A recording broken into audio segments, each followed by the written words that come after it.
2025 Official USCIS 100 Civics Questions 2008 version. Part 7. Questions 91 to 100. U.S. Citizenship. The library is quiet now, its closing hour drawing near.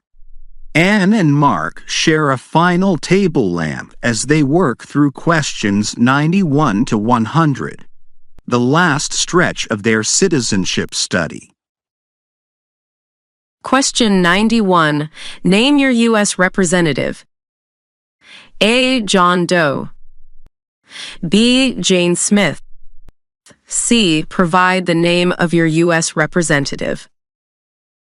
I'll go with C. Provide the name of your U.S. representative. Correct. During your interview, you must state the actual representative for your district. For example, my U.S. representative is Maria Lopez. Answers A and B are generic placeholders and would not satisfy the officer since they are not your real current representative. Question 92. What does the judicial branch do? A. Reviews laws. B. Enforces laws. C. Writes laws. I'll go with A. Reviews laws. Exactly. The judicial branch, the Supreme Court, and lower federal courts interprets federal laws and reviews their constitutionality. Choice B describes the executive branch, which enforces laws, and C describes the legislative branch, which drafts and passes laws. Question 93. Name one problem that led to the Civil War. A. Slavery. B. High taxes. C. Lack of railroads. I'll go with A. Slavery. Right. The institution of slavery and conflicts over its expansion into new territories were central causes of the Civil War. High taxes, B, and transportation issues, C, were not driving factors in the sectional divide that sparked the war. Question 94. How many justices are on the Supreme Court? A. 9. B. 7. C. 5. I'll go with A. 9. Correct. Since 1869, the Supreme Court has been composed of 9 justices, 1 Chief Justice, and 8 Associate Justices. While Congress could change the number, no official count has ever been 7, B, or 5, C, in our modern era. Question 95. The Federalist Papers supported the passage of the U.S. Constitution. Name one of the writers. A. John Jay. B. Thomas Paine. C. Patrick Henry. I'll go with A. John Jay. Exactly. John Jay, Alexander Hamilton, and James Madison penned those essays under the pseudonym Publius. Thomas Paine, B, wrote Common Sense, and Patrick Henry, C, was an anti-federalist critic, not an author of the Federalist Papers. Question 96. What are the 2 major political parties in the United States? A. Democratic Republican. B. Libertarian Green. C. Federalist Whig. I'll go with A. Democratic Republican. Correct. Today's 2 dominant parties are the Democratic Party and the Republican Party. The Libertarian and Green parties, B, are smaller third parties, and Federalist Whig, C, were parties of early U.S. history long since dissolved. Question 97. What movement tried to end racial discrimination? A. The Civil Rights Movement. B. The Temperance Movement.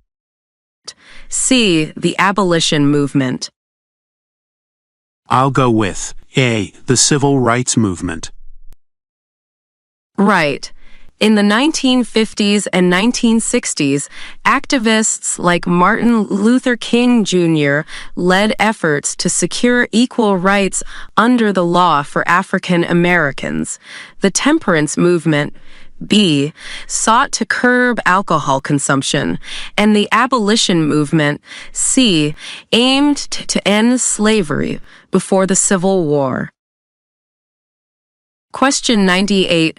Who is the governor of your state now? A. Provide the name of your governor. B. Gavin Newsom. C. Brian Kemp. I'll go with A. Provide the name of your governor. For example, my governor is Gretchen Whitmer. Exactly. You must name the current governor where you live. Options B and C reference California's and Georgia's governors. Only your actual governor counts. Question 99. What is one responsibility that is only for United States citizens?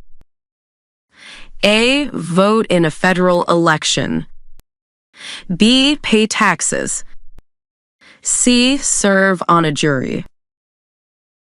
I'll go with A. Vote in a federal election. Correct. Only citizens may vote in federal elections.